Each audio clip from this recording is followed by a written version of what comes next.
Hey guys, I saw the Odyssey yesterday, and I came out of the theater feeling very refreshed. Like I had experienced something. I think that's maybe what people used to feel in the 90s and before when they came out of a really good movie.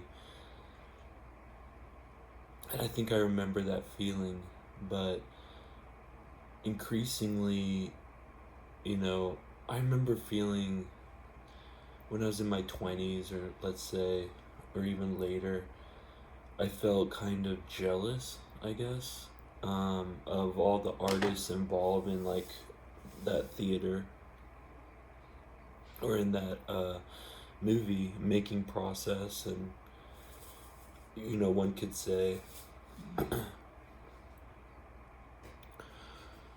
or the adventures they were having. And then I went on my own adventures, and now I don't feel jealous of that. So the one thing that's been coming through today, through my algorithm feed, through my just thought process, I'm thinking about just here, sitting here, my or Claude has not been working, so I'm usually just like having constantly updating it to process some task for me in my writing process. I'm writing something, and it's this huge database of things, but I'm kind of left in a silent moment where I applied for a bunch of jobs, haven't heard back. I don't have access to Claude. Yesterday I got my iPhone fixed and at the Apple store where I used to work, and that was a memory of a past that I just kind of kept to myself a little bit. Um, but it was a beautiful day. It was really a beautiful day, and somebody was like, I saw a video that was talking about how for like one thing is your whole day. Like you go get your phone fixed, that's your whole day. Or you go see the Odyssey, that's your whole day. Well, I was like, we planned it out like perfectly.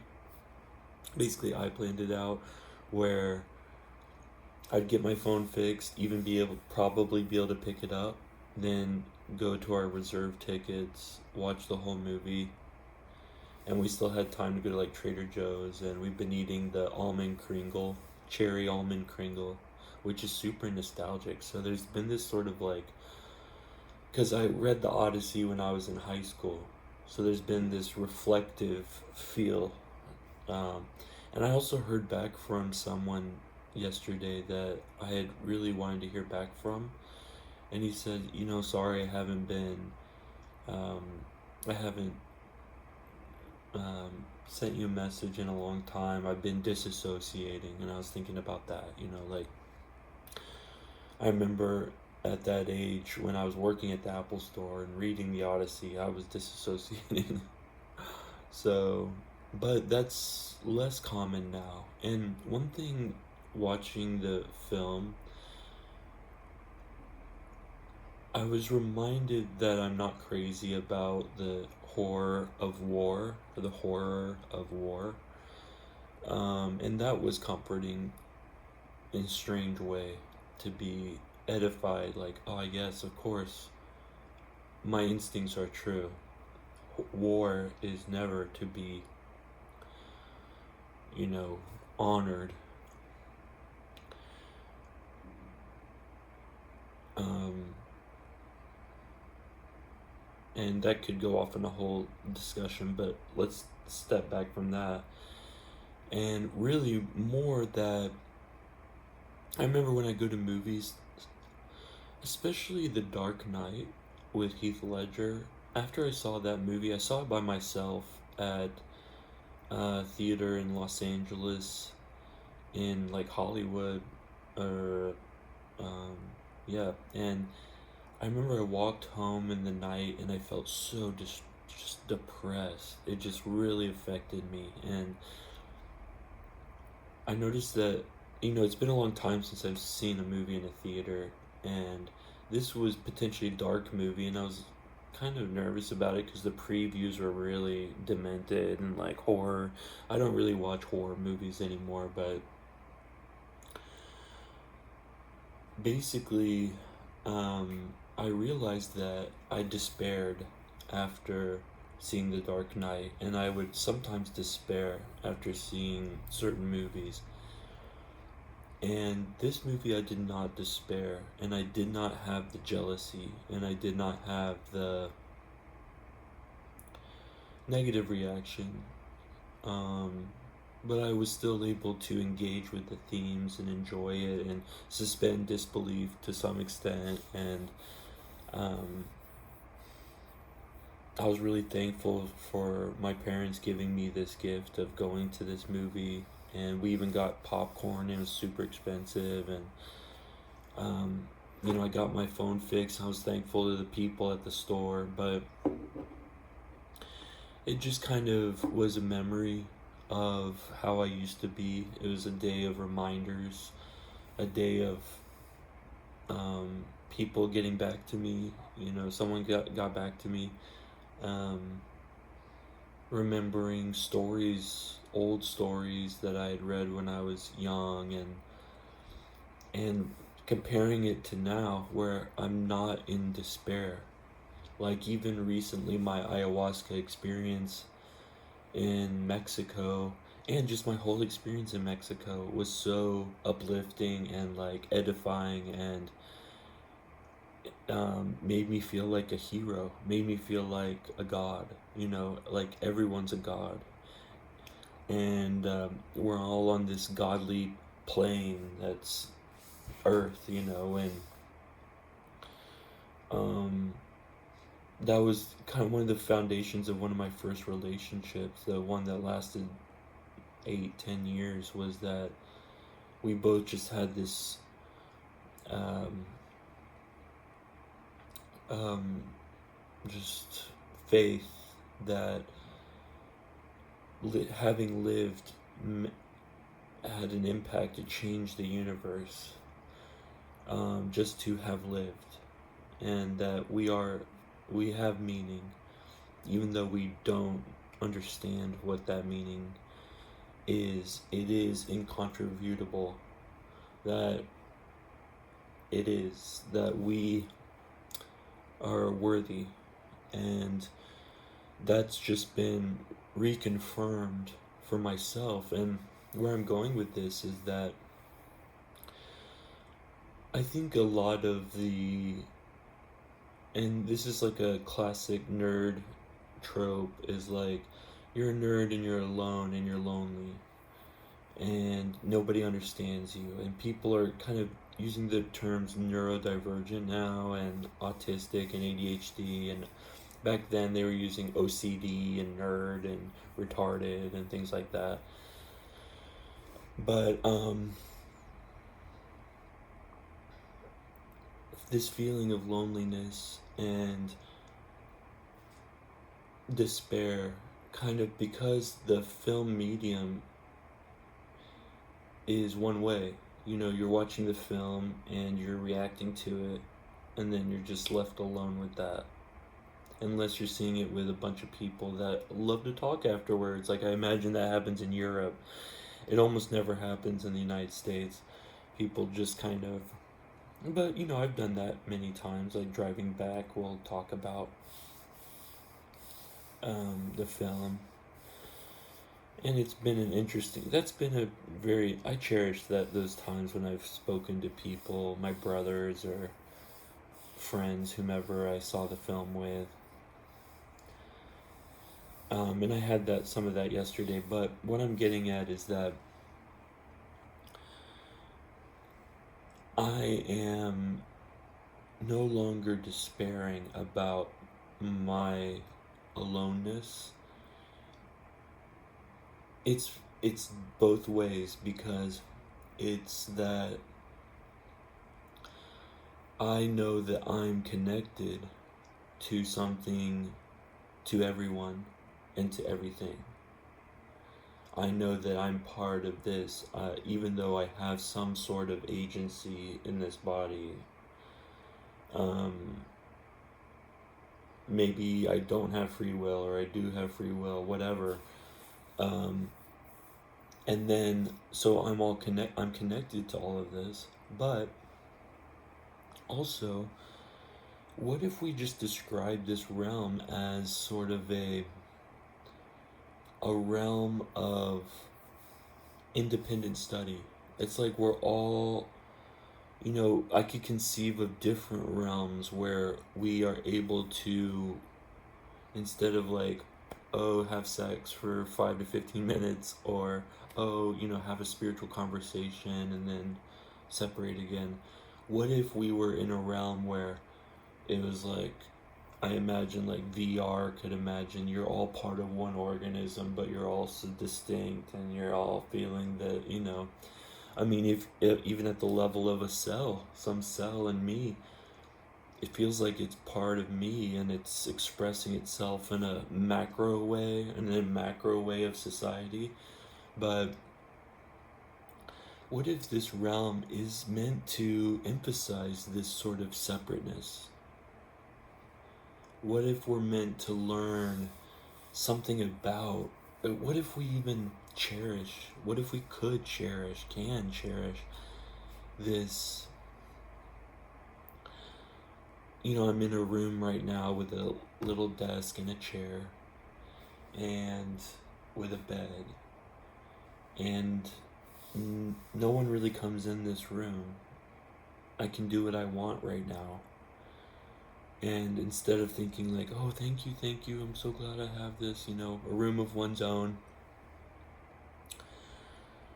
what if I just leaned into it and thought,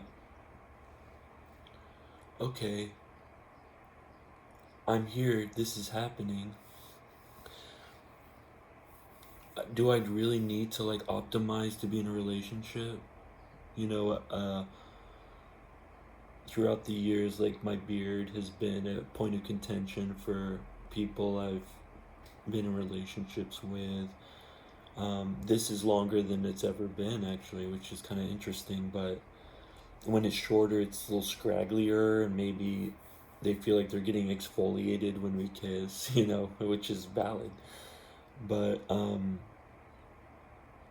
what if sort of growing out the beard and becoming just like, and not worrying and not despairing and not feeling jealous and not engaging in conversations that don't benefit me? What if all of this is just sort of like, okay, I'm in the hot tub of this world, and I'm chilling or warming, and I'm cool, and I'm by myself in a hot tub. And that's what this whole thing is about, or a big part of it. And then we do get to have these connections, but we also get to have this separateness, which is beautiful. You've had it described as loneliness versus solitude. Solitude being something you cherish, and loneliness being something that you avoid. Why can't we embrace this solitudinal realm, let's say? And so I've been more and more able to do that, and I noticed that, sometimes I get like all sensitive about it. I'm like I'm at the pool and I'm just swimming by myself. Maybe people think I look weird. I don't know, but I'm doing it, So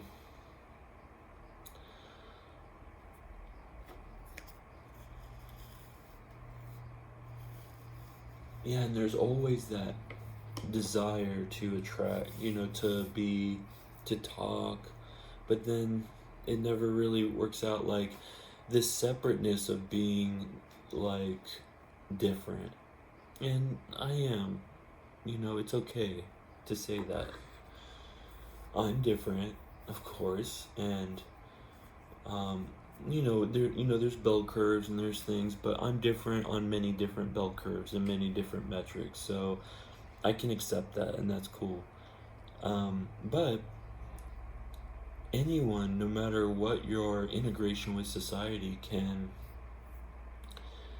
um, lean into this, I think. Like, even if you are like a really extroverted person, that's cool, you know? Um, but still maintain that this world is really about your experience. There's this, I saw just the title of a Dalai Lama video that was like, um, wise selfishness or something. It's okay to really chime in. Like, I feel like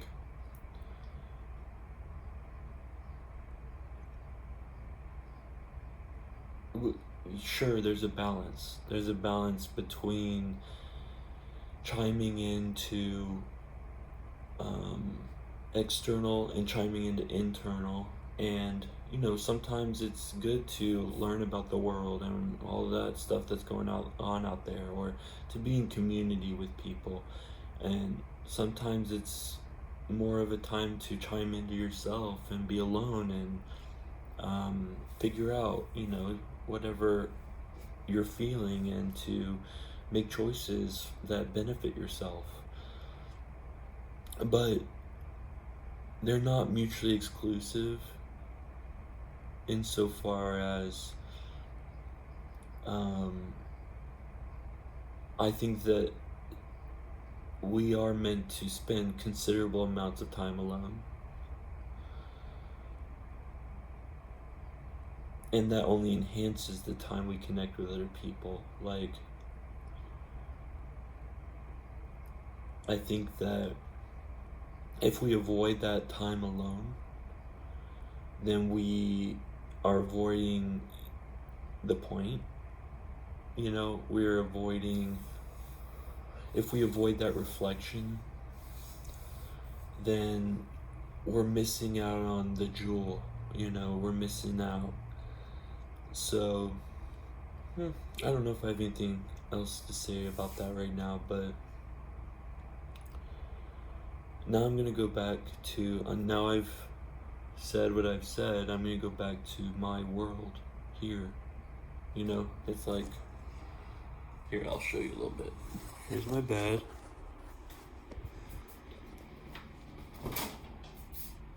I'm kind of into this like color combo here. It's like green with, and then I got this new little desk, and I put my American flag I painted as a kid blanket on it. I've got my notes and my phone that I had repaired. I'm very thankful for that. I've got my drinks and my fan and my Palo Santo and sweetgrass. And I have my quilted chair over there.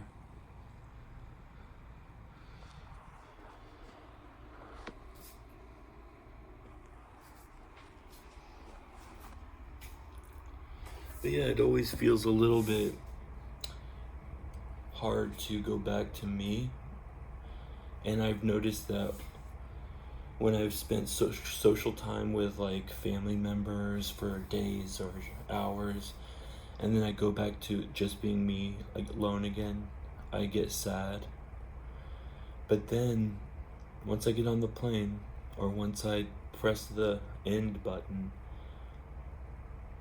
it's okay. It feels good. It feels right. It feels okay. It's just the going back to it. And I know my nephew is going to college this year. And he's in that, oh my God, I'm being like separated, you know, from my family.